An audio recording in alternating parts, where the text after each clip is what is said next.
प्यारे बाबा की उस साकार धरा पर आकर के वो सब यादें तरोताजी तो हो जाती हैं।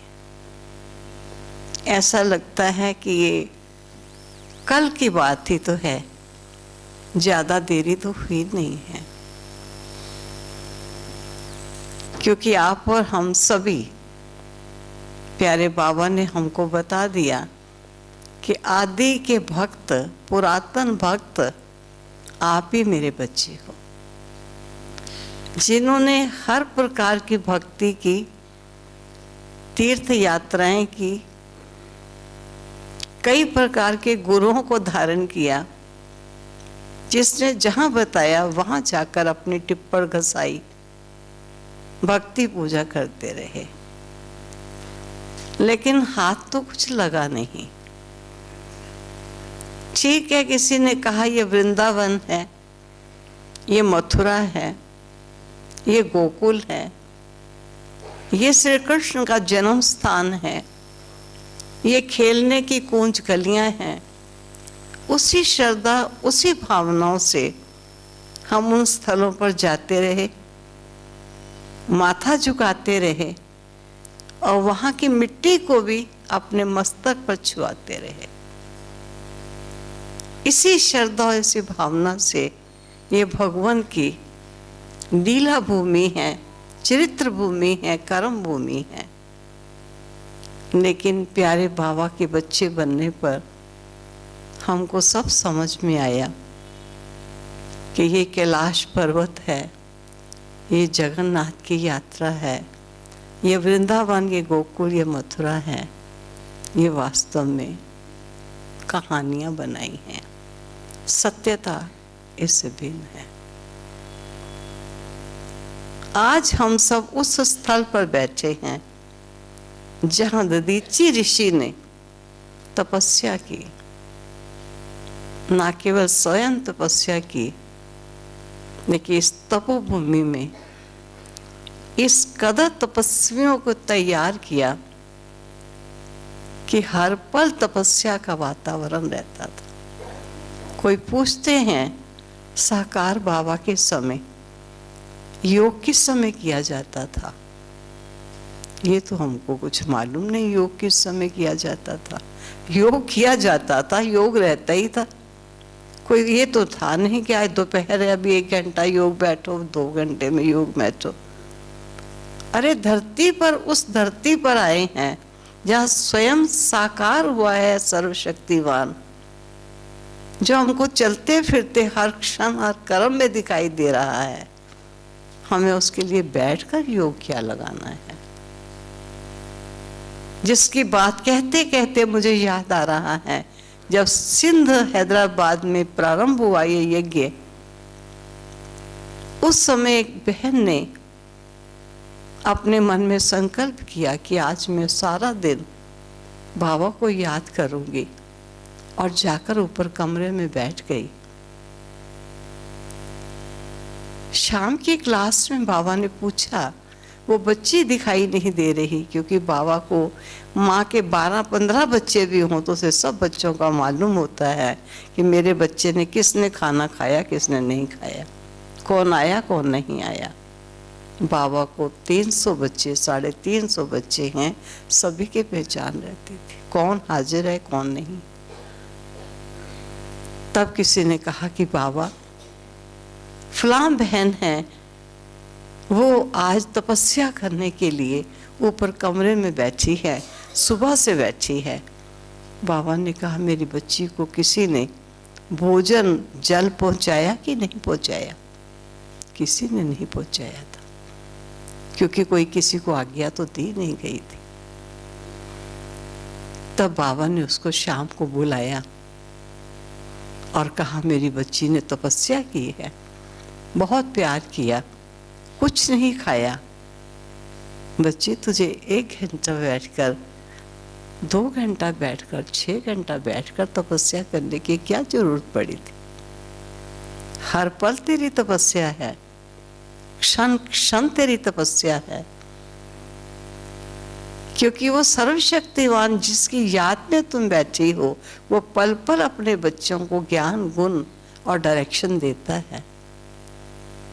उनकी आज्ञा के अनुकूल ही तो तुम्हारे कदम चलते हैं, उनकी आज्ञा के विपरीत तो कदम नहीं चलाती हो, क्योंकि यज्ञ वत्स वही करते थे जो बाबा ने कहा है। क्या जरूरत थी तुम्हें ये भट्ठी करने की? ये शुरुआत की बात थी। तो बाबा का ये सदा रहता था।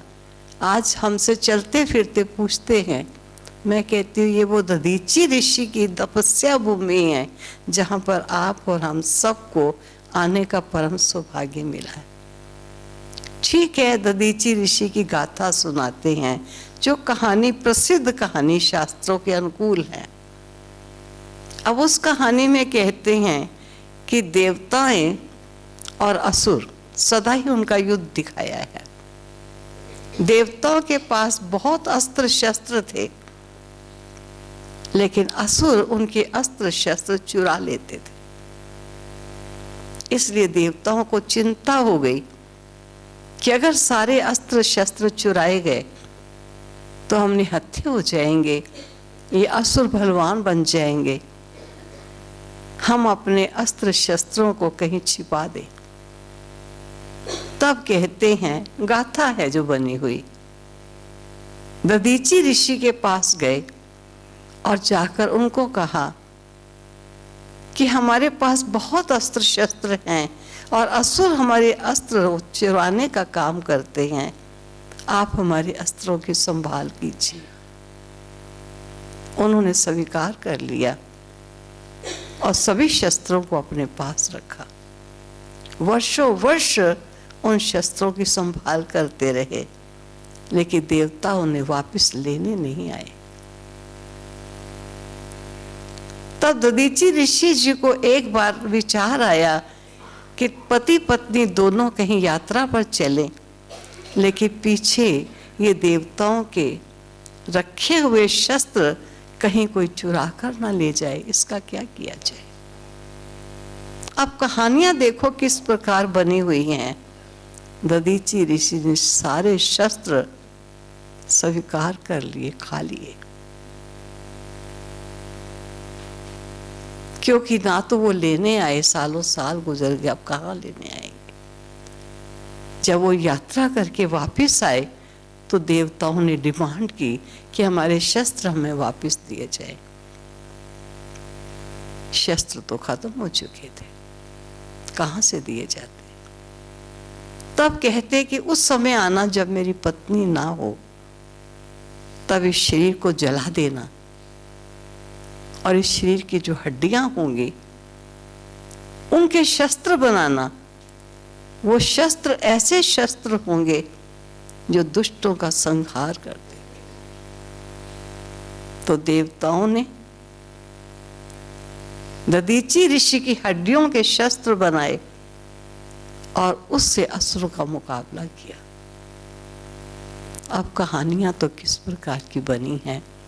आज मैं देखती हूं सारा दिन शांति स्तंभ पर प्यारे बाबा के बच्चे, क्योंकि नीचे मानसरोवर है, वहां भी तप चलता है। लगभग 500 लोगों की भट्टियां चलती हैं और लगभग 500 की शांति वन में भी भट्टी चल रही है। तो वहां से सब ऊपर जब घूमने के लिए आते हैं तो सबसे पहले बाबा का कमरा और सामने शांति स्थल जो बाबा की यादगार बनी है, सब शांति स्तंभ पर आकर बैठते। ये क्या है शांति स्तंभ? वास्तव में बाबा की अस्थियां ही तो हैं। जिन अस्थियों को उस स्थान पर रखा गया और जो जो शिव बाबा ने ब्रह्मा बाबा के द्वारा शिक्षाएं दी, उस स्तंभ पर और स्तंभ के चारों तरफ उन शिक्षाओं का लेखन किया गया। जो भी आए यहाँ से संदेश लेकर जाए और असुरों का संहार करे, दिव्यता की स्थापना करे। ये हड्डियां जिनके शस्त्र बन गए हैं वो आज भी अपना काम कर रहे हैं। वास्तव में देखा जाए ब्रह्मा बाबा वो दधीची ऋषि थे जिन्होंने अपनी हड्डी हड्डी इस यज्ञ में बच्चों की पालना में लगा दी। आज चलते फिरते मेरे से कई पूछते हैं बाबा का कमरा कितना छोटा था, बाबा का ऑफिस कौन सा था जहां बैठ के पत्र लिखते थे। जब बाबा के होते ये हिस्ट्री हॉल बहुत पीछे बना, ये हॉल कोई भी चीज नहीं थी। बाबा क्लास कहाँ कराते थे, बाबा बच्चों से मिलते कहाँ थे, और दादियां हमारी कहाँ रहती थी जबकि मकान था ही नहीं। तो मौखिक बताने में पता नहीं समझ में आएगा या नहीं आएगा। दिल चाहता है सबको लेकर चलो और माइक लेकर बताऊं कि ये है जगह, तब स्पष्ट पिक्चर सामने आ जाएगी। बाबा खेलते कहाँ थे, बाबा की वो जो बैलगाड़ी थी वो कहाँ खड़ी होती थी, ये सब बातें पूछते हैं हमसे और हमारी आंखों देखी ही ये सब चीजें। तो आता है कि ठीक है बाबा के घर बाबा के बच्चे आए हैं तो बाबा के बच्चों को बाबा की चरित्र भूमि का सारा मालूम तो होना चाहिए। तो मुझे यही काम मिला कि आप थोड़ा ये बताओ, जो बैक डोर का गेट आप देखते हैं उस गेट के बाहर एक साइड में टीन शेड डाल के बहुत बड़ी गाय को पालने का स्थान बना हुआ था। यहाँ बहुत सी गैयां थी और पहाड़ी गैयां आपको मालूम है बड़ी छोटी छोटी गैयां होती हैं, आधा किलो 3 पाव से ज़्यादा दूध नहीं देती। और बाबा यही कहता था मेरे बच्चे हैं, मैं उनको गैयों का दूध पिलाऊंगा। बाहर से मिलावट करके दूध लाते हैं, यहाँ का सामने निकाला हुआ दूध मेरे बच्चे पिएंगे। देखिए कितना दूध निकल आएगा। और जो ही बाबा जाता था आवाज लगाता था, बच्चों के नाम पर बाबा ने गैयों के बच्चों के गैयों के नाम रखे हुए थे। संदेशी बच्ची कहाँ है, भागती संदेशी आती थी, संदेशी आ गई। कुमारका कहाँ गई, कुमारका हो, कुमारका भी आ रही है।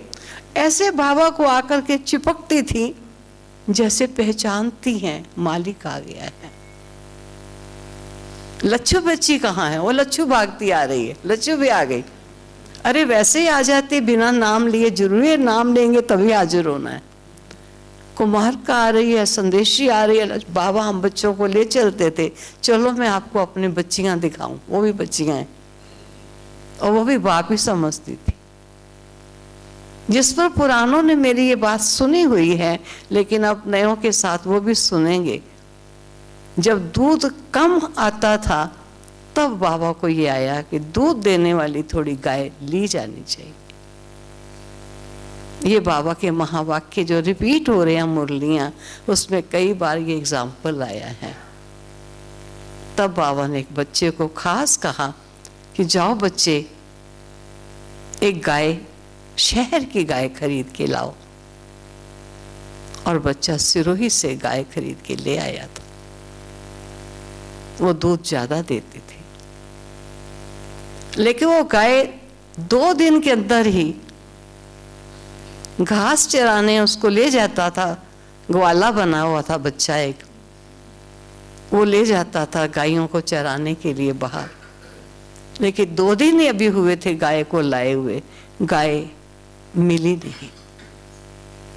आकर बच्चे ने बाबा को बताया, बाबा जो गाय खरीद के लाया था वो गाय मिल नहीं रही, सारी गायें आ गई हैं, वो गाय नहीं आई है।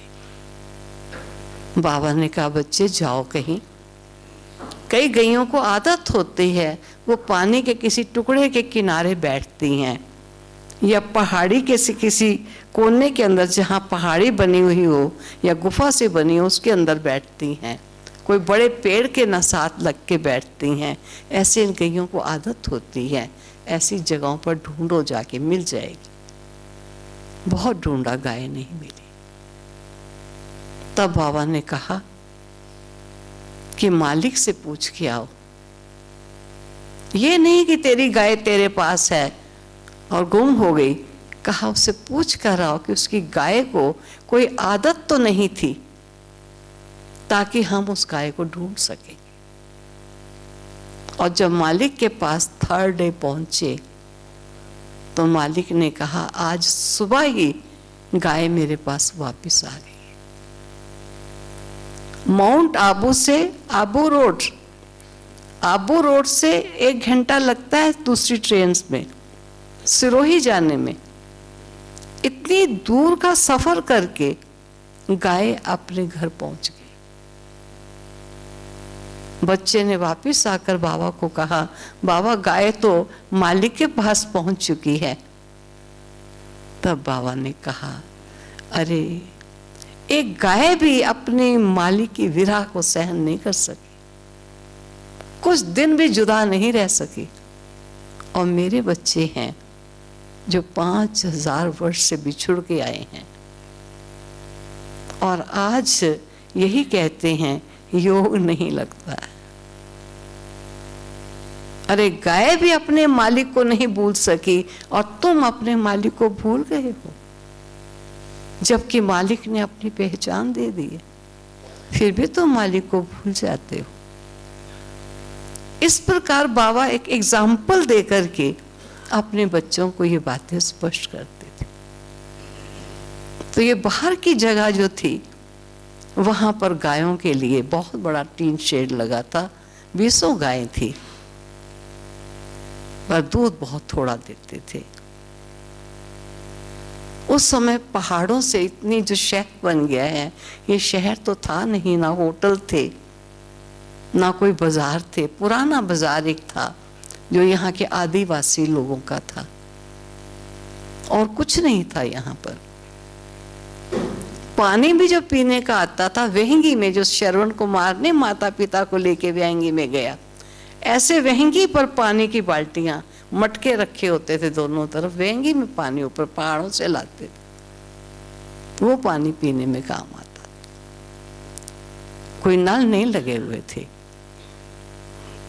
ऐसे बाथरूम नहीं थे जैसे आज बाथरूम बने हुए हैं। हाँ, खुला भी नहीं था। टीन का दरवाजा लगा करके एक लगाई, ईंटें खड़ी कर दी, फिर दूसरा ऐसे बाहर टीन के दरवाजे लगा दिए, 4 जगह बना दी। जो नहाएगा आदमी तो नहा सकता है, लेकिन ऊपर छत मानो धड़ तक तो है ही दीवार, लेकिन आर पार सब पार साफ है। जिस पर मैं आपको एक बात सुना देती हूँ, बाबा की बात है। हम सखियां जब कन्याएं आती थी, जिन दिनों में ज्यादा पार्टीज नहीं आती थी, तो हम कुछ सखियां आई थी, स्नान करने गई हुई थी। एक में मैं थी, एक में मेरी सखी थी, एक में लच्छू जो बाबा को अटेंड करती है वो थी, और एक में कोई और होगा। मेरी सखी ने मुझे बाथरूम से आवाज लगाई कि चक्रधारी, मैं साबुन लाना भूल गई हूँ, आपके पास साबुन है? मैंने कहा हाँ मेरे पास है। तो कहा मुझे देना। मैंने साबुन लगाया अपने को, मैंने ऊपर से उसको फेंक दिया। अब उसने साबुन लगा लिया, उसने लगा के फिर मेरे को फेंक दिया। लच्छू ने जाकर बाबा को बता दिया कि बाबा, इन कन्याओं के पास एक ही साबुन की चक्की है और आपस में एक ही साबुन को कभी वो लगाती है कभी वो लगाती है। मैं बाबा के पास गई, दिन में 10 बार चक्कर तो लगाते ही रहते थे। तो जो ही बाबा के पास गई और लच्छू भी अचानक आ गई, तो उसकी कुछ स्कीम सोची हुई थी उसने। तो कहा बाबा ये देखिए, एक ही साबुन की चक्की से दोनों नहाती हैं। मैंने कहा बाबा वो भूल गई थी लाना, इसलिए उसने मेरी साबुन की चक्की मांगी, मैंने दी। बाबा ने कहा कोई बात नहीं बच्ची, बाबा के घर में बहुत साबुन है, बाबा तुम्हें साबुन दे देगा। और बाबा ने उस समय मुझे हमाम साबुन था, हरा हरे रंग का होता है, हमाम साबुन की एक चक्की मुझे दे दी। नया था, कागज में लिपटा हुआ पूरा हमाम की चक्की थी। मेरे मन में लोभ आ गया, आया कि जो मेरा साबुन है वो तो उसने इस्तेमाल कर ही लिया है, ये मैं कहती हूँ तू ले ले बाबा वाला, मैं ले लूँगी। तो मैंने बाबा वाला साबुन अपने पास रख लिया और उसको वो दे दिया। दूसरे दिन मैं बड़ी खुशी खुशी बाथरूम में गई, बाबा का दिया हुआ, बाबा तो याद आ ही रहा है, साबुन है, लगाया मैंने साबुन, मेरा सारा ही हाथ हरा हरा हो गया। ये क्या हुआ? फिर मैंने पाँव को लगाया, पाँव भी हरा हो गया। ये तो कोई गड़बड़ी की बात है, ये साबुन कैसा है जो रंग छोड़ता है। तो मैंने धोया, साफ कर लिया और गई बाबा के पास। दूसरे ऐसे ही, जैसे दोपहर के टाइम खाना खा चुका था बाबा, हम भी खा लिया, चले गए बाहर अंदर। तो लच्छू ने कहा, क्योंकि जानना चाहती थी वो, तो बाबा ने कहा बच्ची, लच्छू ने कहा बाबा ये कंजूस हैं, साबुन यूज़ नहीं करती। कहा, बाबा ने कहा बच्ची तुम यूज़ क्यों नहीं किया? मैंने कहा नहीं बाबा मैंने यूज़ किया है। कहा यूज़ किया? मैंने कहा जी। मैं बड़ी खामोश रही, क्योंकि मुझे मालूम था कहाँ कोई गड़बड़ी हुई है यहाँ। बाबा ने कहा बच्ची बाबा के घर में बहुत साबुन है, खत्म हो जाएगा बाबा और साबुन दे देगा।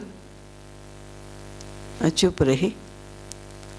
लच्छू कहती है बाबा इनको कहो यूज़ करे साबुन, उसको दे दे, सखी को दे दे, वो यूज़ कर लेगी। मैंने कहा उसको क्यों दूँ, मैं यूज़ करूँगी। बाबा ने कहा बच्ची यूज़ करो। नहीं किया ना, यूज़ करो। मैंने टांग दिखा दी उठा के अपना। मैंने कहा ये देखो ये साबुन यूज़ किया है मैंने। बाबा इतना हंसा। फिर बाबा ने कहा और कहाँ? फिर मैंने कहा ये देखिए ये साबुन। बाबा ने कहा बच्ची तुमने कौन सा साबुन दिया? बाबा को मालूम था कि नकली साबुन बनाया हुआ दिया था। लेकिन बाबा को थोड़ा रमणीक बातें करके, क्योंकि सारा टाइम ज्ञान योग तेरा मेरा सुनना सुनाना इसी में बाबा रहता था। तो कई बार हमारी दीदी वगैरह कहती थी कोई ऐसी बातें सुनाओ बाबा को जो हंसने करने की हो। तो लच्छू कई बार ऐसा काम करती थी। तो उसने क्या किया था कि लकड़ी का टुकड़ा बिल्कुल हमाम जैसा ही बना दिया, काट के कोने उसके, और उसको हरे रंग में रंग दिया। और वो जो उसका कागज़ था, रैप होता है, रैप में निकालो दूसरा डाल दो, उसमें चक्की उतनी की उतनी है, पूरा नया साबुन लगता था। तो बाबा बहुत हंसा। फिर बाबा ने कहा बच्ची इसके दूसरा साबुन ला के दो। फिर मुझे दूसरा साबुन। तो मानो बाबा अपने जैसे बच्चों को प्यार भी करता था। बाप है ना, लेकिन बाप ही खाली नहीं है, हर संबंध है वो हमारे साथ, सब रूपों से हमारे साथ चलता है। हमको कई बार खेलता था बाबा, बैडमिंटन खेलता था, जहाँ ये बैक साइड का डोर है, डोर से अंदर आ जाएंगे, यहाँ दीवारें अभी आ गई, कम बाथरूम बन गई, ये चीज़ें कुछ नहीं थी, यहाँ पर खेलता था बाबा। ये खेलने का स्थान था, वो नहीं था। यहाँ बाबा खेलता था बच्चों के साथ बैडमिंटन। और बैडमिंटन खेलता हुआ, हम तो छोटे थे, ज़्यादा मानो खेलना नहीं आता था, बड़े बड़े वाले खेलते थे, हम नहीं खेलते थे। हमको ऑर्डर मिलता था, बाबा ने हमको कहा बच्चे 5-6 हम कन्याएं थी, जिस समय देखो ना बाबा खेल में बड़ा बिजी हो गया है तो बाबा को याद दिलाओ, शिव बाबा याद है। हम बड़े ताक में रहते थे, जैसे बिल्ली चूहे की ताक में होती है। अब बाबा भूले और हम जाकर कहें, जो ही देखते थे बाबा मारा छिक्का ऐसे कहा, हम जाके बाबा शिव बाबा याद है। बाबा कहता धन्यवाद, जैसे बाबा ही भूला हुआ है, हमें याद है सारा। ये भी बाबा का एक तरीका था बच्चों को अपने साथ जुड़ाए रखने का। इस प्रकार हम बाबा के साथ, बाबा खेलता था, हम देखते थे, लेकिन देखने में खाली कब तक देखते रहेंगे, काम हमको मिल गया, हम अपना काम करते थे। दूसरे कहते थे अभी तुम नहीं जाना, अभी मैं जाऊंगी, मैं याद दिलाऊंगी। अब बाबा को याद दिलाने वाले बहुत खड़े थे कप्तान बन के कि हम याद दिलाएंगे बाबा को। इस प्रकार बाबा को जा कर के याद दिला करके बाबा खेलता था। हमको तो खेलना नहीं आता था, ना वो ताश आती थी। कभी कभी बाबा कहता अच्छा चलो आओ ताश खेलता हूँ। सारा दिन कोई क्लासेस थोड़ी होती थी। अभी तो आज दीदी की क्लास है तो आज दादी की क्लास है, तब तो क्लास थी नहीं। खेलना है, खाना है, घूमना है, आपस में बैठना है, बहुत आनंद था। सारा दिन बीता, बड़ा पता ही नहीं चलता था कहाँ बीत गया। बाबा और हम, मम्मा है, पापा है, हम हैं, दादी हैं, ढेर सारी बहनें थी यहाँ पर। ऐसे ही दिन बीतता था, बहुत ही अच्छा। तो हम बच्चों को तो, हमको तो याद है, हमको तो कैरम बोर्ड खेलना आता था। हम कहते थे हमारे साथ, अब आपने उनके साथ खेला बैडमिंटन, अब हमारे साथ कैरम बोर्ड खेलो। बाबा बैठता था, चलो आओ बच्चे, अब क्योंकि काफ़ी याद करा आए थे, हम काम करके आए थे, अब हमारे साथ भी तो खेलेगा बाबा। तो कैरम बोर्ड फिर हमारे साथ बैठ के खेलता था, जो कुछ भी कहो करता था। क्योंकि जब बाबा बाहर खेलता था तो हम देखते थे कि वहाँ उस समय रास्ता लोगों ने इसको पास बनाया होता, रास्ता इस दरवाजे से आने वाले इस दरवाजे से निकलते थे, तो उनको शॉर्ट पड़ता था मार्केट वगैरह बाहर जाना, इधर से मार्केट, इधर से नकी वगैरह जाना, उनको शॉर्ट पड़ता था। लेकिन जब भी कोई दूर से भी आते थे ना बाहर के लोग, तो बाबा फौरन, वहाँ से दरवाज़ा था घर का, तो बाबा फौरन अंदर चला जाता था, खेल को छोड़ करके अंदर चला जाता था। अब हमको ये नहीं समझ में आता था, मेरे मन में ऐसा चलता था, भाई फरिश्ते को भी बंद कर दो। कहा भी था बंद करके आओ, बंद करना आता है नहीं, फ़ोन ले लेते, बंद नहीं करना आता। मैं कई बार अपना ही सुनाती हूँ। वहाँ पर कौन सा था, एक हॉल है, बहुत बड़ा हॉल, वहाँ अनाउंस हुआ कि अभी योग चलेगा, ड्रिल कराई जाएगी, सभी अपना माइक को फ़ोन बंद कर ले। और मेरे को नया नया किसी ने फ़ोन ला के दे दिया कि ये फ़ोन आप मेरा रखो। मैं बड़ी खुशी में फ़ोन रख के बैठी थी। जब बंद हो गया, सब फ़ोन बंद कर दो, और योग की कमेंट्री शुरू हुई कि अभी सब देह से न्यारे, मेरा फ़ोन ने ज़ोर से आवाज़ लगाई, बोल पड़ा। अब मैंने सारे बटन बंद कर दिए, लेकिन फ़ोन बंद नहीं हुआ। अब मालूम ही नहीं बंद करना कैसे, बटन तो मैंने सारे दबा दिए जितने हो सकते हैं, सारी मैंने टाइप राइटिंग कर दी, लेकिन कुछ नहीं हुआ। आखिर लेके मैं बाहर भागी कि अब क्या करूं इसको। तो इसलिए अगर नहीं बंद किससे होता तो मुझे बुरा नहीं लगता, क्योंकि मैं इस रास्ते से पास हो चुकी हूँ, और शायद आज भी पूरा बंद नहीं करना आता। अभी भी कोई क्लास शुरू तो करा लेती हूँ, बंद करती हूँ तो बंद होती ही नहीं, फिर मैं बुलाती हूँ, अरे बंद तो करो, ये तो बंद ही नहीं हो रही है। ऐसे होता है। अब हर चीज़ सीखनी पड़ती है। मैं कहती हूँ मुझे सिखा दो, तो मेरे से आगे उत्तर मिलता है, आपको सीखने की क्या ज़रूरत है, हम बैठे हैं ना। आप सोचिए कोई आ जाए और वो कहे जी माइक अपना फ़ोन बंद कर दो, और चक्रधारी दीदी जी को तो बंद करना आता नहीं, क्योंकि उनको कहा गया कि हम बैठे, हर समय तो नहीं तुम मेरे साथ बैठे हुए हो, मुझे इतना तो आना चाहिए। तो मान लीजिए मैं क्या सुना क्या रही थी, वो तो बात रह गई। हाँ, तो बाबा जो थे ना फौरन कमरे में अंदर चला जाता था। तो मेरे मन में चलता था कि बाबा अंदर क्यों चले जाते हैं, खेलते हैं ना बाबा।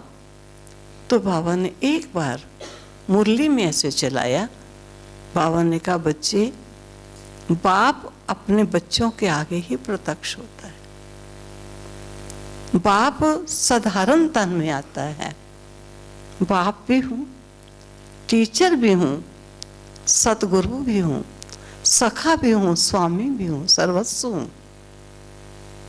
दुनिया वाले नहीं समझ सकते, उनको धोखा हो जाएगा। वो कहेंगे कैसे कहते हैं कि प्रजापिता ब्रह्मा द्वारा यहाँ ज्ञान दिया जाता है, हम तो उनको बैडमिंटन खेलता देखते हैं। ये तो हमको मालूम है कि भगवान हमारा भगवान ही नहीं है, लेकिन वो बच्चों का मित्र भी है, सखा भी है, सब कुछ है। हर संबंधों में बच्चों के साथ वो चलता है। दुनिया क्या जाने इन बातों को। इसलिए बाप प्रत्यक्ष हुआ तो अपने बच्चों के सामने प्रत्यक्ष हुआ, दुनिया के सामने नहीं प्रत्यक्ष हुआ, क्योंकि पहचानते ही नहीं थे। इसलिए बाबा जब आते थे किसी भी जगह, बॉम्बे जाएं या दिल्ली जाएं या कानपुर जाएं, तो बाबा कहता था स्टेशन पर कोई नहीं आए, कौन समझेंगे, कि किसको रिसीव करने के लिए आए हैं। बच्चे, ये साधारण तन में स्वयं सर्वशक्तिवान आया है, तुम रिसीव करने नहीं आओ।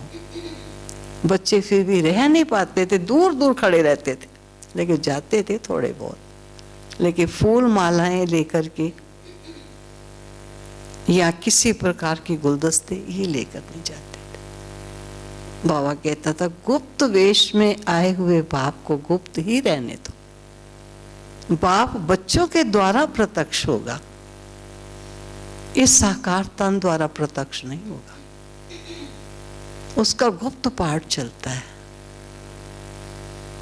इस प्रकार बाबा हम बच्चों को कैसे पालता कैसे था, खेलता ही नहीं था खाली, खाता भी था, खिलाता भी था। बच्चे जब पहुंच जाते थे ज्यादा मात्रा में, तो बाबा कहता था, एक हलवाई भाई था, पूना से वो आते थे और बहुत जल्दी जल्दी मिठाइयाँ बनाते थे। तो जब कोई ग्रुप मानो 200 के लगभग लोग अगर पहुंच गए तो मानो हॉल फुल हो गया, बहुत बच्चे आ गए। तो बाबा उस बच्चे को बुला लेते थे, मेरे बहुत बच्चे आए हुए हैं, बच्चे तुम जल्दी आओ, मेरे बच्चों की यहाँ खातिरी करनी है। और वो तो ऐसा था कि बाबा से पूछता था, बाबा बनाओ, बताओ आज क्या बनाना है। बाबा कहता था बालूशाही बना लो और गुलाब जामुन बना लो। वो तो 2 घंटे के अंदर बना करके फिर आके खड़ा हो जाता था। बाबा कहते हैं तो भूत है, वो था नहीं जो कि ऊपर जिन, ये जिन है। वो जिन कहता था काम बताओ, नहीं तो खा जाता था। तो उसको काम दिया, ऊपर चढ़ और नीचे उतर। अब बाबा भी क्या काम दे। बाबा कहता था 2 मिठाइयाँ बताई, 2 घंटे में बना के आ गया। कहता है और बताओ। अच्छा चलो मठियाँ बना लो। बाबा ये तो आधे घंटे में बन जाएगी, और भी बता दो। इस प्रकार बाबा जब मिठाई बनवाता था तो बना करके खिलाएगा कैसे। ऐसा नहीं जाओ बच्ची बांट दो सबको, नहीं, मैं अपने बच्चों को अपने हाथों से खिलाऊंगा। और एक एक बच्चे को खिला रहा है। कैसे? मुंह खोलो, खाओ। लड्डू खिला रहा है, गुलाब जामुन फूंक मार मार के ठंडा हो जाएगा, गरम गरम ना हो जाए। एक बार मैंने ऐसे किया, बाबा ने कहा गरम है बच्ची, गरम लगा। गरम इतना था नहीं, मैंने नखरा ही मारा था शायद, ऐसे ही कर दिया। तो थोड़ा गरम था, ज़्यादा गरम नहीं था ऐसा कोई। बाबा ने सोचा पता नहीं बहुत गरम डाल दिया। मैंने कहा नहीं बाबा, नहीं तो कहा, लेकिन कोई ऐसा था नहीं। तो मानो बाबा बड़े प्यार से एक एक को, मान लीजिए कभी कभी बाबा कहता था अच्छा मैं खिलाऊंगा, आओ इधर आओ। आया एक, यहाँ बैठो। बैठा बच्चा, गले लगाया, प्यार किया, अब उसके मुख में खिलाया। अब जाओ। दूसरा भी खड़ा है, मेरे को भी ऐसे ही खिलाया जाएगा। अब बाबा ने तो 1-2 को खिलाना है, बाकी खड़े। फिर कहते थे गोद का गोदाम खुल गया।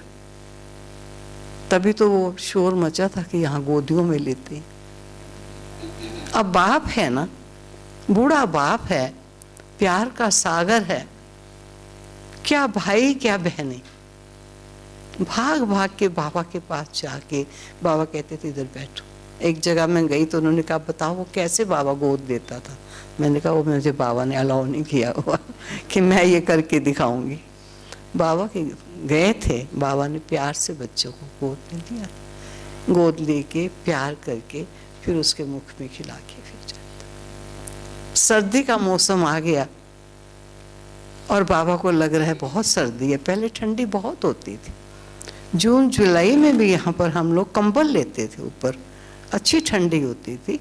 जो बाहर कार खड़ी करते थे तो उस पर पतली नहीं पानी ओस होता है तो पानी जम जाता है, ऐसे हो जाता था, तो ठंडी बहुत होती थी।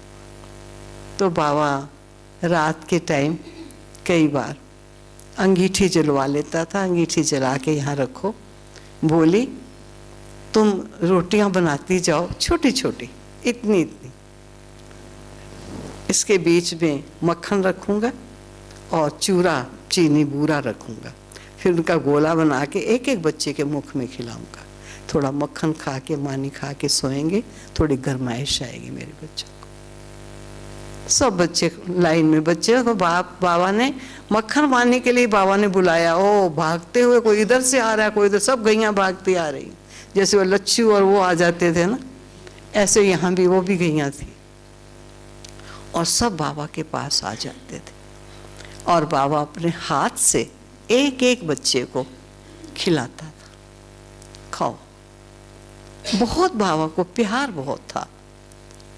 अब मान लीजिए जैसे हम लोगों को अभी भेजता है, कहते जाओ अचलगढ़ देख कर आओ, नहीं तो कहाँ सारा दिन बिताना है और घूमना भी है, बच्चों को घुमाना भी है। अभी अचलगढ़ जा रहे हैं, लाइन में लग गए सारे जाने वाले। अब एक एक को बाबा गले लगा के, जैसे जा रहा है मिलिट्री के जवान युद्ध के मैदान में, जा रहे हैं अचलगढ़ देखने के लिए, जैसे युद्ध के मैदान में जा रहे हैं जवान सारे, गले लगा के उनको ड्राई फ्रूट दे के, उनको पॉकेट में, रुमाल में, कागज़ में बांध के, ये रास्ते में खाना, जाओ जाओ सब जाओ, अचलगढ़ होकर आओ। जा रहे हैं अचलगढ़ और खड़ा है हमको बाय बाय करने के लिए, जैसे अपना बाप है ना। अपने घर से हम जा रहे हैं ना, तो खाली खिलाता ही नहीं था, बहुत प्यार से वो स्नेह देता था। एक बार की बात थी कि बाबा अपने कमरे में था और बाबा को फल हमेशा अच्छा लगता था।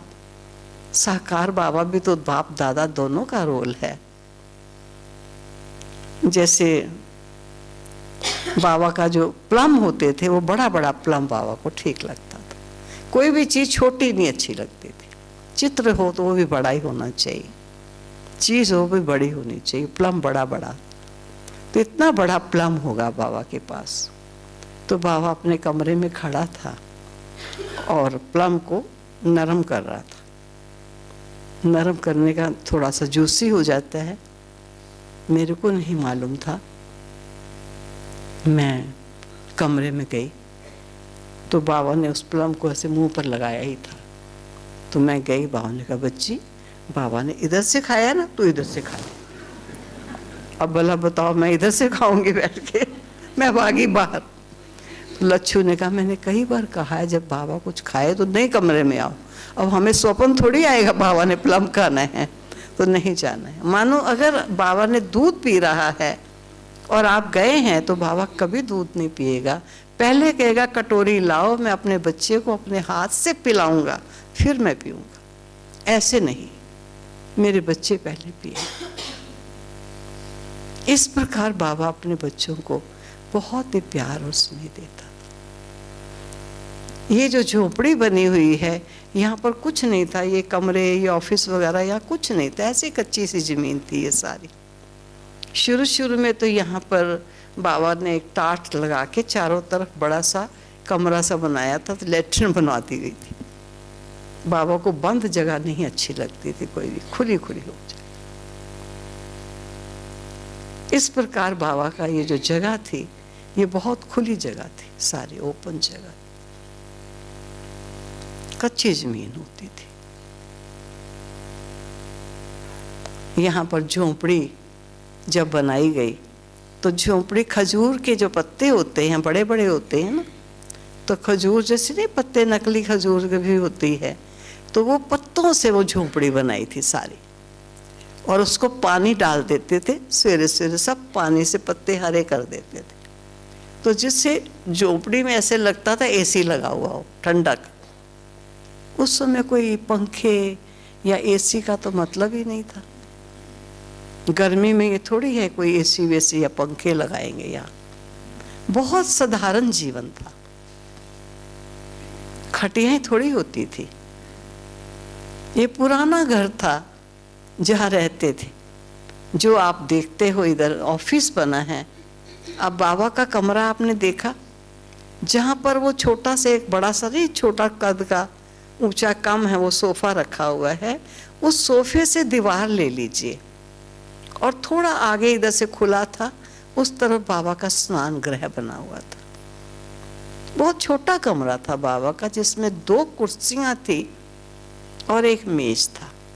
2 बैंती कुर्सियाँ और एक छोटा लकड़ी का टेबल था बस, और एक गद्दी थी, एक पलंग था। तो जब थोड़े बच्चे ज़्यादा आ जाते थे, क्योंकि जगह रहने की, ये पुराना स्थान जो है यही था, कोई भी और जगह नहीं थी रहने की। ये सब पहाड़ थे यहाँ पर, सारे बड़े बड़े पहाड़ थे ऊंचे, ये सब जगह पहाड़ थे। बाबा का जो कमरा भी दिखाई देता है वो भी बाहर जो अभी बरामदा सा लगा हुआ है, ये बढ़ाया गया है। थोड़ा अंदर से भी ले लीजिए तो बरामदा बाहर थोड़ा छोटा बरामदा था, जो गर्मी में बाबा खटिया बाहर बिछा के सोते थे, सर्दी में अंदर, गर्मी में बाहर सोते थे। तो ये बरामदा था। और ज़्यादा बच्चे आ जाते थे तो टेंट लगाते थे, तो यहाँ टेंट लग जाता था और टेंट में खटिया लगाते थे। खटिया वो होती थी, नवार नहीं होती है जो कसने वाले होती है, तो नवार वाली खटियाएँ होती थी। तो वो खटिया लगा के उन खटियाओं पर बच्चों को सुलाते थे। एक बार रात को वर्षा आ गई, बाबा फौरन बाहर निकला, मेरे बच्चे भीग जाएंगे। और बाबा ने सभी बच्चों को कहा, बच्चे तो मेरे कमरे में आ जाओ, खटिया के नीचे सो जाओ। अब बाबा के कमरे में तो आ जाओ। बाबा के कमरे में 6 जगह पानी बहता था, जो छोटे छोटे पतीले डब्बे ये रखते थे, क्योंकि खरपच्चियाँ लगी हुई थी ऊपर, और वो खरपच्चियाँ पुरानी लगी हुई थी। कोई टाइम यहाँ घोड़े का अस्तबल होता था, तो कैसी जगह होगी आप सोच सकते हो। तो बड़ी सिंपल सी जगह थी, ऐसे कच्ची मिट्टी है, खरपच्चियाँ लगी हुई छत पर होती थी ऐसे ही, और कमरे में बाबा के पानी बहता था। जब ये नया स्थान बना, जिस तरफ ये आप हिस्ट्री हॉल देखते हो, वहाँ दादी का कमरा, एक कमरा इस तरफ, एक कमरा उस तरफ, 2 कमरे बने थे वहाँ उस समय लास्ट बाबा की। तब बाबा को कहा, बाबा प्लीज अभी तो आप कमरा बदल लो, इस कमरे में बहुत पानी गिरता है, वर्षा आती है सारा कमरा पानी से भर जाता है। तब बाबा ने कहा, नहीं बच्चे, ऑलमाइटी इतने पुराने मकान में आया है और ये नए मकान में रहेगा, नहीं रह सकता। अगर उसके लिए पुराना मकान है तो इसके लिए भी पुराना ही मकान होगा। इसी मकान में रहे, इसी कमरे में रहे, किसी और जगह नहीं गए। संदेशी के द्वारा बाबा ने एक बार संदेश दिया था, और संदेशी को संदेश में कहा कि बहुत खांसी आती है बाबा को, बाबा को कहो बाबा थोड़ी ठीक कर देगा, तो बाबा को मुरली चलाने में असुविधा नहीं होगी। नहीं तो बाबा मुरली चलाता था, बीच में खांसी बहुत आती थी। तो बाबा ने संदेशी के द्वारा क्या उत्तर भेजा? बाबा ने कहा, मैं तो टूटे ढोल से भी काम कर लूंगा, तेरा कर्म भोग तू जानता है। जिसका जो कर्म का खाता है वो अपना आप चुप करेगा। आप सोचिए, रथ लिया हुआ है, लेकिन न्यायकारी इतना है कि रथ के द्वारा ज्ञान सुना रहा है, लेकिन उस रथ का जो हिसाब किताब किए हुए पूर्व के कर्मों का है, वो उसे योग बल से पूरा करना है। कहता है, मैं टूटे ढोल से भी काम कर लूंगा, मेरा काम चल जाएगा। इस ढोल को तुझे ही बजाना है, ठीक करना है। आज हमें जरा सा कुछ होता है, बाबा ठीक क्यों नहीं करता? बाबा को ऐसा तो कर देना। फिर भी बाबा कहते हैं, हाँ बच्चे कर दूंगा, कोई बात नहीं, बच्चे हैं ना। लेकिन अनन्य बच्चे को बाबा ने कैसे चलाया? बहुत सुंदर रूप से चलाया। हर पल बाबा के गुण गाता था। अब बाबा के कमरे की खटिया आप देखो, बड़ी खटिया है, लेकिन कोई इतनी बड़ी तो नहीं है। और कहता था, मेरी खटिया के नीचे चले जाओ। बच्चे पार भीग रहे हैं ना, इधर तो भीगेंगे ही, अंदर भी भीगेंगे, खटिया के नीचे पानी नहीं आएगा, खटिया के नीचे सो जाओ।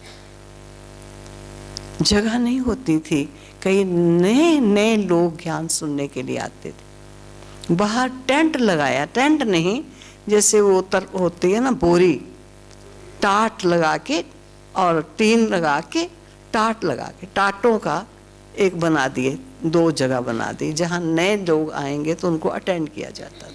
और आगे टाट का ही पर्दा है, पूरा नहीं, थोड़ा टाट का ही होता था। और एक बार थोड़े ज़्यादा आए कोई लोग, तो बाबा ने कहा मेरे कमरे में लाके उनको अटेंड करो। स्वयं बाबा, 7 छोटा कमरा है एक, जहाँ पर ईशू दादी रहती थी, और जितने ट्रंक वगैरह थोड़े थे, 8-10 ट्रंक थे, बाबा पूरा टाइम ट्रंक के ऊपर बैठा रहा, लेकिन अपने कमरे में जिज्ञासु को दिया। बाबा कहता था इसके लिए ये स्थान नहीं है, ये सेवा की भूमि है, ये सेवा के लिए स्थान है। इस कदर बाबा सेवा को महत्व देते और अपने बच्चों को महत्व देते थे, बहुत महत्व दिया। आज हम बच्चे देखें, जरा सी असुविधा हो जाए तो मुश्किल लगता है। अब बाबा के टाइम हम खाते क्या थे, मेज कुर्सियां कहाँ थे, आज नीचे बिठा के खिलाना मुश्किल है। पहले ब्रह्म भोजन तो नीचे ही बैठ के खाते थे। ये किचन थी हमारी, जहाँ पर अभी क्या मैं बताऊं कैसे, टेलीफोन एक्सचेंज कहलाता है यहाँ। टेलीफोन एक्सचेंज वाली जो जगह है, यहाँ पर अंदर तक थोड़ी किचन थी। कोई इतनी बड़ी किचन नहीं थी, लेकिन बाबा ने कहा था कि तुम्हारे इस किचन जितने तो देगचे होंगे जिनमें तुम्हारी सब्जियां बनेंगी। अरे बच्चे क्या समझते हो, और बच्चे आगे से हंस देते थे। इतने थोड़े से हम बच्चे हैं, वो भी दुनिया इतना इतराज करती है, कितने कटाक्ष करती है, ब्रह्मा कुमारी के लिए कितना अगेंस्ट बोलते हैं। और बाबा कहता है इतने बच्चे आएंगे, इतने बच्चे आएंगे कि इस किचन जितना तो तुम्हारा देगचा होगा। अब वहाँ किचन में जो खाना बनाने के लिए कोई एक बोली दादी निश्चित थी, जो दिन रात आपको किचन में दिखाई देगी। लेकिन खाना कैसे बनता था, आज कानपुर से 6 लोग आए हैं, दिल्ली से 8 आए हैं, इलाहाबाद से 9 आए हैं। मानो आज इलाहाबाद की पार्टी भोजन बनाएगी, तो इलाहाबाद वाले ही आज सारा दिन सुबह से शाम तक नाश्ता बनाना है, खाना बनाना है, सब्जी बनानी है, आटा गूंदना है, जो कुछ है उन्होंने करना। एक दिन 8-10 दिन 15 दिन रुकते थे। अब दूसरे बच्चे बनाएंगे, सभी वो करेंगे, बड़ी खुशी खुशी सबको, आज हमारी टर्न है। लेकिन बाबा हर समय किचन में, मामा आती थी, देखती थी आके सब्जी का टेस्ट। बाबा कहते थे बच्चे भोग लगाने से पहले टेस्ट कर लो, कोई हर्ज नहीं, बाप बच्चों का घर है। अगर बनने के बाद कोई कहे नमक ज़्यादा है, मिर्ची तेज है, ऐसा है, तो बाबा का ब्रह्म भोजन की निगाह से नहीं खाया जाएगा, भोजन की निगाह से खाया जाएगा। इसलिए इस भोजन को पहले चेक करो। बाबा को गोल रोटी ही ठीक लगती थी।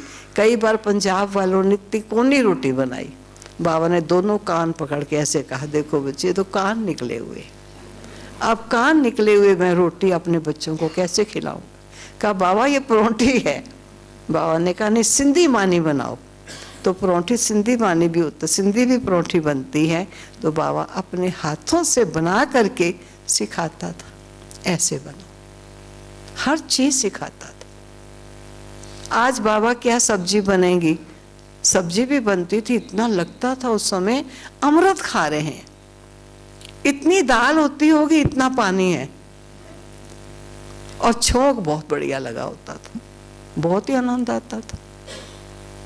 दाल बनी हुई है, आज पता नहीं उसको क्या कहते हैं, मद्रासी लोग कुछ बनाते हैं, रसम पता नहीं क्या कहते हैं, वो भी ऐसे ही कुछ होती है। यहाँ रोज ही रसम होती थी, और ये थोड़ी रसम के साथ कुछ सब्जी भी होगी, आज रसम से रोटी खा रहे। और रोटी को मानी कहते। हमारे लौकिक पिताजी आए यहाँ के पहली बार, तो आके पूछे मानी, मानी जी का जो आता है मानी पूछता, रोटी पूछता ही कोई नहीं।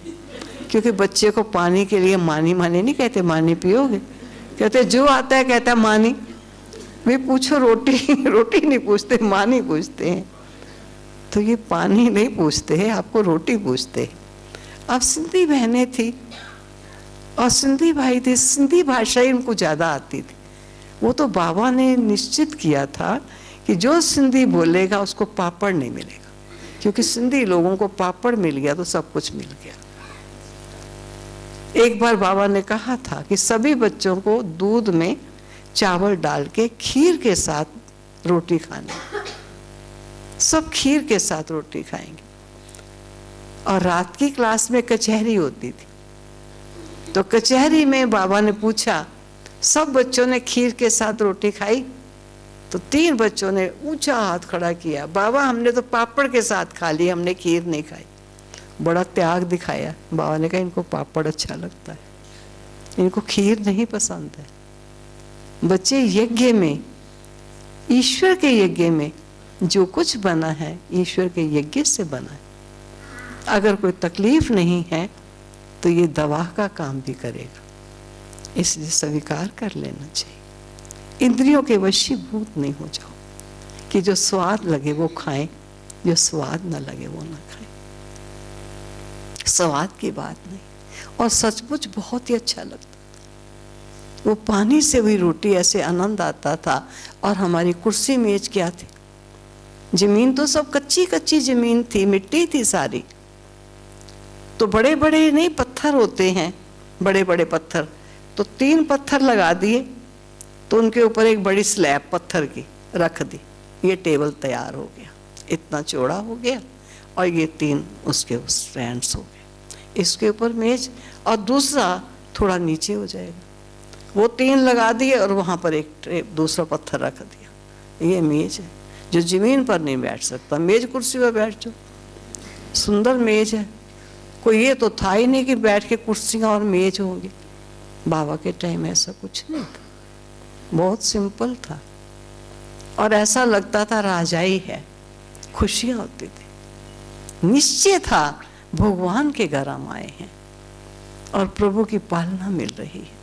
कोई कम पालना नहीं थी, बहुत पालना देता। स्वयं बच्चों को लेकर चलता था। चलो आज जब सुबह 4 बजे का योग शुरू कराया, क्योंकि पहले योग का मैंने बताया ना टाइम नहीं होता था। अरे हर समय योग ही है, हम बाबा के बाबा, हमारा बस और क्या चाहिए। लेकिन धीरे धीरे जब मिक्स होने लगा, बहुत प्रकार के बच्चे आने लगे, तब योग का टाइम निश्चित होने लगा। तब बाबा ने प्रातः 4 बजे का योग साकार में अपने होते शुरू कराया था, बहुत लास्ट में। तब मुझे भी पता चला कि 4 बजे बाबा योग कराने आता है, तो हम खास यहाँ आए थे 4 बजे का योग करने जाना है। 4 बजने में 5 मिनट तक ये हॉल जो है अपना फुल हो जाता था। हिस्ट्री हॉल बना था लास्ट में। पहले क्लास इधर ही होती थी ऑफिस में, जहाँ पर यशु दादी का ऑफिस था। ये यहाँ ऐसे ऑफिस नहीं था, एक बेंच बिछा होता था, उसके ऊपर विश्व रतन दादा हमारे एक थे, वो वहाँ रहते थे। रात को वो सोते थे, बिस्तर उनका होता था, वो एक तकिया रो बना पड़ा रहता था। एक बाबा की कुर्सी होती थी, एक यशु बहन मूड़े जैसी बैंती कुर्सी होती थी, कुछ जैसे नहीं बुनी हुई होती है, बड़ी बड़ी सी कुर्सी होती है, वो बाबा की कुर्सी थी। एक कुर्सी यशु दादी की थी जो ऑफिस संभालती थी। इतनी सी जगह ही होती थी, और बाकी जो जगह थी वो क्लासरूम था।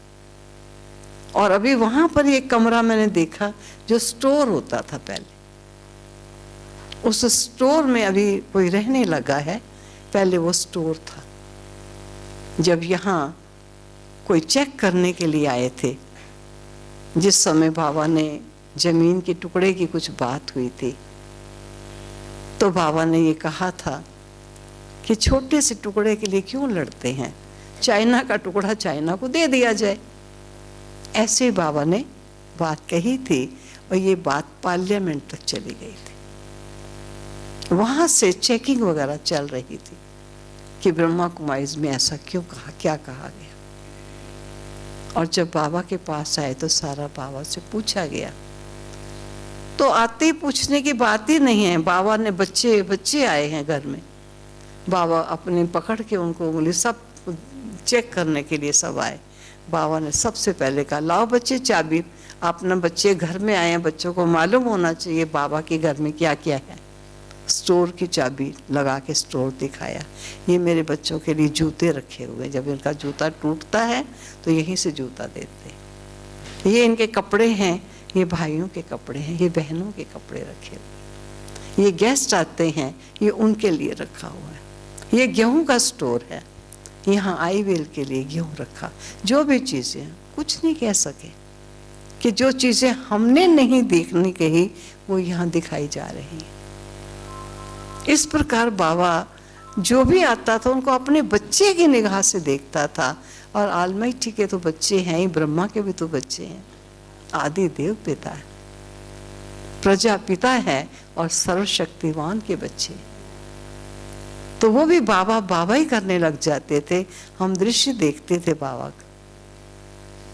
एक बार कोई युगल आए थे तो बाबा ने इसी हॉल बना हुआ जो पुरानी जगह में दिखा रही हूँ, वहीं था, चित्र लगा हुआ था झाड़ त्रिमूर्ति का, और बाबा उस युगल को समझा रहे थे ये है ब्रह्मा, ये है विष्णु, ये है शंकर। किस प्रकार सूक्ष्म ब्रह्मा सारा ज्ञान साक्षी बन करके जैसे कोई और है,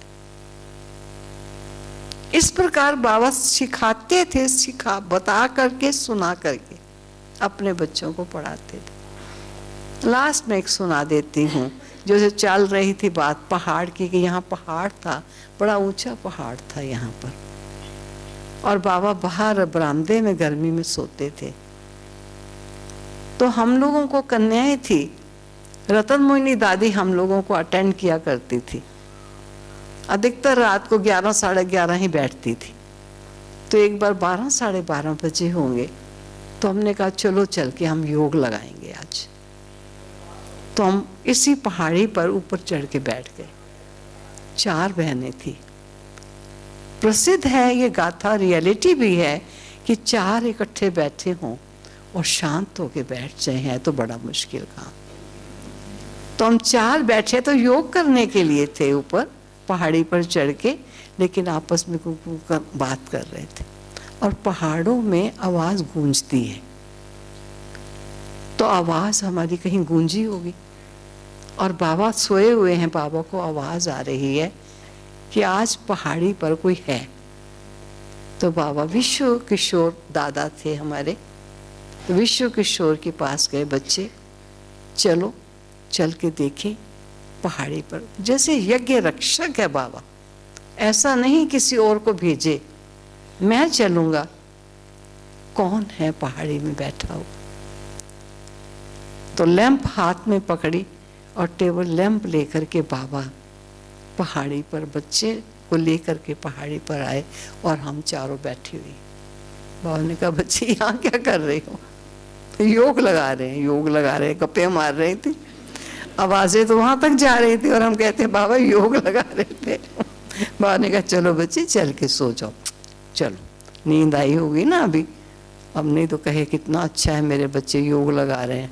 बाबा ने फिर भी प्यार किया, मेरे बच्चे याद करे, बाबा को याद कर रहे थे। बाबा यहाँ आया हुआ था, कहते नहीं बाबा आया नहीं था, हम योग लगा रहे थे, चलो चल के सो। तो यज्ञ रक्षक था बाबा, बच्चों का हर पल हर क्षण हर चीज का ध्यान रखता था। तबीयत किसी की खराब हो जाए आलमाइटी से पूछवा देता था क्या इस बच्चे को दिया जाएगा। उस समय ऐसा नहीं, यहाँ एक डॉक्टर होता था, गवर्नमेंट हॉस्पिटल है यहाँ, एक डॉक्टर था, वो डॉक्टर होता था शायद जिसको शहर में कहीं नौकरी ना मिलती, वही यहाँ आके बैठता होगा। आदिवासी लोग थे, कौन यहाँ आएगा डॉक्टर, बेचारा अनाड़ी सा डॉक्टर होता था, वही यहाँ डॉक्टर जी होते थे। ऐसी सिंपल सी जगह थी, सिंपल सा रहना था, लेकिन बाबा का प्यार और स्नेह इतना था, वातावरण में इस कदर आनंद था, चारों तरफ जब देखेंगे आपको बाबा दिखाई देगा। कई लोग कोई नए नए को कभी कभी ले आते थे जो अभी ज्ञान में चला है लेकिन ज़्यादा मजबूत नहीं हुआ, बहुत मजबूत नहीं है, थोड़ी भक्ति भी करता है लेकिन अच्छे। तो कभी ले आते थे तो बाबा को कहीं देखते थे हाथ जोड़ते थे, बाबा भी हाथ जोड़ता था। फिर बाबा कहता था कई बच्चे भक्तों को ले आए। ये बाप और बच्चों का घर है, ये भक्तों का मंदिर नहीं है। भक्त हाथ जोड़ता है, बच्चा अधिकार रखता है। तुम अधिकारी हो, तुम हाथ जोड़ने वाले नहीं। कभी हाथ नहीं जुड़ाता था, बहुत बच्चों की पालना करता था। 2 अलमारियां बाबा ने उधर रखी हुई थी। सर्दी के मौसम में कई बच्चे आ गए, कोई स्वेटर नहीं लाया, साधारण थे बच्चे भी, कोई बहुत रिच नहीं थे, अच्छे एजुकेटेड भी थे, अनएजुकेटेड भी थे। साधारण माताएं भी बहुत थी, सेठानिया टाइप भी थी, साधारण ज्यादा थी। और अगर सर्दी के मौसम में मालूम नहीं कि माउंट में ठंडी ज्यादा होगी, तो बाबा ने 2 अलमारियां रखी हुई थी जो सिंध हैदराबाद से आए हुए कपड़े थे, क्योंकि सब बच्चों ने रंगीन कपड़ा छोड़ दिया था पहनना, वेराइटी कपड़ा। तो नए कपड़े थे तो अलमारियों में रखे रहते थे। और ब्राह्मणियों को कहा जाता था जो लेकर आती हैं, अगर आपके किसी जिज्ञासु को सर्दी की शॉल ना हो, पैंट ना हो, शर्ट ना हो, स्वेटर ना हो, बच्चे इस अलमारी से जाके उसकी साइज की स्वेटर, शॉल, पैंट, कुछ भी जो चाहिए वो निकाल कर मेरे बच्चे को जरूर देना। बच्चा ठंडी में नहीं रहना चाहिए।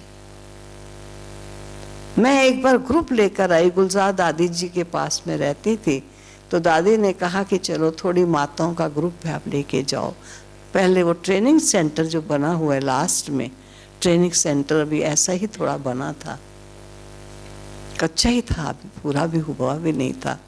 तो वहाँ पर 7 खटियाएं लगाई हुई थी, एक कमरे में 7 खटिया होती थी, नहीं तो जमीन ही पहले चलती थी। और 7 खटिया बाबा ने मुझे कहा कि बच्ची तुम्हारे जो जिज्ञासु आए हैं वो सब ठीक ठाक है। मैंने कहा जी बाबा। बाबा ने कहा कि मैं आज रात को सभी से मिलने के लिए आऊँगा। मैं बहुत खुश हुई। देखना किसी के पास कंबल ना हो, तकिया ना हो, चादर ना हो, हर एक को हर चीज देना। कोई ये ना कहे कि 5-6 दिन है निकाल लेंगे। बाबा के घर में सब कुछ है। घंटा बजता था जब नए आते थे, साबुन चाहिए, नील चाहिए, तेल चाहिए, तो ड्यूटी होती थी एक बहन को, वो लेकर इतने से इतने बजे तक बैठेगी, जिसको साबुन, नील, तेल चाहिए वो आकर लेकर जाओ। कोई गर्म कपड़ा नहीं है, ठंडा कपड़ा नहीं है, इस अलमारी से कपड़े उनको दो, ताकि मेरे बच्चों को कुछ कमी ना प्रतीत हो और वो ये ना समझे कि 6-7 दिन निकल जाएंगे, उनको बाप का घर याद बना रहे कि गए थे हम भगवान के घर में। इस प्रकार बाबा बच्चों की खातिरी करते थे। तो बाबा ने मुझको कहा कि आज मैं तुम्हारे सब जिज्ञासों को देखने के लिए आऊँगा रात को। मैं बड़ी खुश थी, मैंने सबको बता दिया। रात को जब हम सोते थे तो सबके पहले यहाँ कपड़े, पजामा और कुर्ता रात को पहनते थे, टाफ्टे का या करेब का पजामा और सूती कुर्ता, और साफ नहा धो के, कंघी वगैरह करके, बाल हाथ धो के ठीक से सोते थे। ऐसे नहीं कहीं बाबा कभी कह देता था किसी को साक्षात्कार हो तो ध्यान रखना, ठीक से सोना, कहीं रात को किसी इष्ट का साक्षात्कार किसी का हो जाए, ऐसे रूप से कह देता था। पाँव गंदे होंगे तुम्हारे चरणों के तो चरणामृत लोग पी रहे हैं, गंदे पाँव होंगे तो चरणामृत कैसे पिएंगे बच्चे। तो सब साफ स्वच्छ होके सोते थे। तो मैंने सबको कह दिया भाई आप सबके पास सब कुछ है, कोई चादर चाहिए हो, तकिया चाहिए हो, कंबल चाहिए हो, कुछ भी चाहिए तो मैं आपको ला के दूंगी। ब्राह्मणियों को डायरेक्शन होता था कि जिनको लाओ, जब तक वो ना खा लें तब तक तुम नहीं खाना। उनको देखो, इनको खिचड़ी चाहिए, इनको साबूदाना चाहिए, इनको दलिया चाहिए, इनकी तबीयत ठीक नहीं, इनका व्रत है, कुछ भी चीज़ चाहिए उनको टाइम से दो। तुम 7 दिन इनकी सेवा करोगी, ये पूरा साल तुम्हारी सेवा करेंगे। इस प्रकार बाबा ट्रेनिंग देते थे और सब बच्चों की पालना बहुत अच्छी चाहिए। तो बाबा जब रात को सभी वाइट चादर डालते थे खटिया पर, ऐसे नहीं सारा दिन की खटिया बिछी हुई है, थोड़ा झाड़ा और सो गए, नहीं, साफ सुथरे होकर के खटिया को भी ठीक करके, और शाम को वो लेकर के आते थे विभूति जो होती है सामग्री, क्योंकि मच्छर होते थे पहले, तो सामग्री सब कमरों में थोड़ी की जाती थी ताकि रात को मच्छर तंग ना करे। बहुत प्यार से सब सोते थे। तो जब बाबा ने आना था तो सभी बहनों ने वाइट चादर और खूब नहा धो के तैयार होके सब, तो सब अपने खटिया पर अगरबत्ती जला रहे हैं, स्पेशल जलाई हुई है, सब योग में बैठे। बाबा आते ही दृष्टि दी, सभी बाबा से दृष्टि ली, और लास्ट एक खटिया 7वीं खटिया थी। बाबा ने कहा बच्ची उस खटिया पर तकिया नहीं है। मैंने कहा बाबा सबके पास सब कुछ है, मैंने सबको कह दिया था, सबने कहा है सब कुछ है। बाबा कह रहा है तकिया नहीं है, तो मैं कह दूं ना, अच्छा मैं देखूं, नहीं बाबा सब कुछ है। बाबा ने फिर उससे पूछा बच्ची तुम्हारे पास तकिया नहीं है? कहा बाबा मेरी साड़ियाँ हैं ना, मैंने वो चारों साड़ियाँ लगा ली हैं, 4 दिन की तो बात है, निकल जाएंगे। फेल कर दिया उसने मुझे। बाबा ने यही कहा था कि वो ऐसा ना कहें कि थोड़े दिन की तो बात है, दिन निकल जाएंगे। दिल ना निकाले, भगवान के घर में आए हैं तो उसकी याद इतनी बनी रहे कि जाकर के उनको बाबा का घर खींचे। इस प्रकार तुम उनकी पालना करना। तो बाबा अपने बच्चों को हर रूप से पालता था, जो भी उन्हें आवश्यकता होती थी, वो डायरेक्शन होता था। दवाई उनको चाहिए तो दवाई दिलाओ, ब्राह्मणियों का काम है उनको दवाई दे के आओ। उसको गर्म पानी नहीं है, उनको गर्म पानी, पहले ऐसे नहीं थे, बाथरूम्स थे और अंदर नल लगे हुए थे, बाहर एक नल होता था, वहाँ से पानी की बाल्टी भर के ले जानी होती। कभी कभी तो आपकी बाल्टी भरी हुई है, कोई उठा के दूसरा ले गया, आप कपड़े लेके आए तो बाल्टी आई नहीं, ऐसा भी होता था। और कभी कभी कई बाल्टियाँ उठा के और अपने कमरे में खटिया के नीचे रख देते थे। बाथरूम में बाल्टी कोई नहीं, जो बाल्टियाँ वो खटिया के नीचे रखी हुई हैं। खेल तमाशे भी होते थे, तो बाबा भी कई बार चेकिंग में निकलते थे, देखिए खटिया कहाँ कहाँ बाल्टियाँ रखी हुई हैं बच्चों। अब 4 बाथरूम की 4 बाल्टियाँ, उसमें से आपने 2 बाल्टियाँ अपनी खटिया के नीचे रख ली, अब 2 नहाएंगे कैसे? तो बाबा को छोटी छोटी बातें होती थी, लेकिन छोटी छोटी बातों का भी उसे ध्यान रखना पड़ता। किस प्रकार मामा बाबा बच्चों की पालना करते थे, ज्ञान भी देते थे। सुबह शाम बाबा अपने बच्चों से बैठते थे, दिन में भी कोई भी बात हो, झोपड़ी में बैठते थे बच्चे, कुछ भी मन में बात आए, बाबा बैठा है आके पूछो। कोई पत्र लिखवाना है, बाबा लिख गए। बाबा ऑफिस में बैठा है, पर्सनल आके बाबा से मिलो। इस प्रकार बाबा ने अपने बच्चों की बहुत पालना की। तो ये सारा स्थान रोम रोम में, जैसे कहते हैं, बसा हुआ है भगवान, यहाँ भी कण कण में उसकी याद बसी हुई है, जहाँ हर पल याद और बच्चों को पालना का भाव वचन दिया। ओम शांति।